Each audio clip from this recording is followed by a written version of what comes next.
દેશના અર્થતંત્રને નુકસાન પહોંચાડવા નકલી ચલણી નોટો ઘુસાડવાનું ષડયંત્ર ચાલતું હોય છે. નોટબંધી બાદ પણ નકલી ચલણી નોટો ઘુસાડવામાં આવી રહી હોવાનું ખુલ્યું છે. છેલ્લા 9 વર્ષ દરમિયાન અમદાવાદ શહેરની બેંકોમાંથી ₹4.50 કરોડની નકલી ચલણી નોટો મળી આવી છે. નકલી ચલણી નોટો દેશના અર્થતંત્રને ખોખલું બનાવે નહીં તે માટે નોટબંધી લાગુ કરવામાં આવી હતી.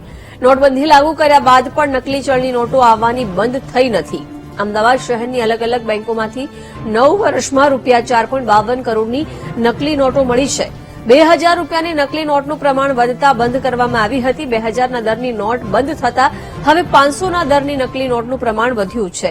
વર્ષ 2023માં 500ના દરની 2412 નકલી નોટ પોલીસે કબજે કરી છે. 9 વર્ષમાં મળેલી નકલી ચલણી નોટ મામલે અમદાવાદ એસઓજીએ અજાણ્યા શખ્સો સામે 27 ગુના નોંધીને તપાસ હાથ ધરી હતી, પરંતુ એક પણ આરોપી સુધી પોલીસ પહોંચી શકી નથી.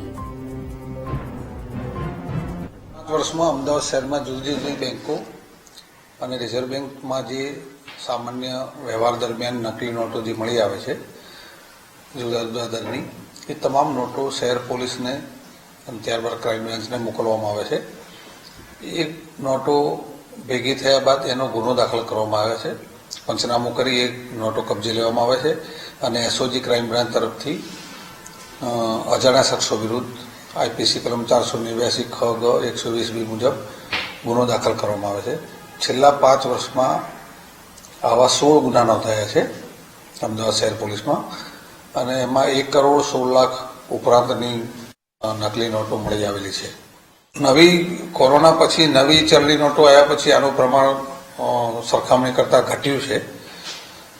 અગાઉ પ્રમાણ વધારે આવતું હતું, પણ નવી નોટો આવ્યા પછી આનું છેલ્લા 5 વર્ષમાં 16 ગુના દાખલ થયા છે અને 1 કરોડ 16 લાખની નોટો જ પકડાઈ છે. અલગ અલગ આરોપીઓ દ્વારા આની બનાવટી ચલણી નોટો બનાવવામાં આવતી અને ચલણમાં વ્યવહારમાં મૂકવામાં આવતી હોય છે. પણ બેંકો દ્વારા જ્યારે આ નોટો એમના વ્યવહાર દરમિયાન મળી આવે તો બેંકો એ સાઈડમાં કરી અને પોલીસને મોકલી આપતી હોય છે અને ત્યારબાદ એનો ગુનો દાખલ કરવામાં આવે છે.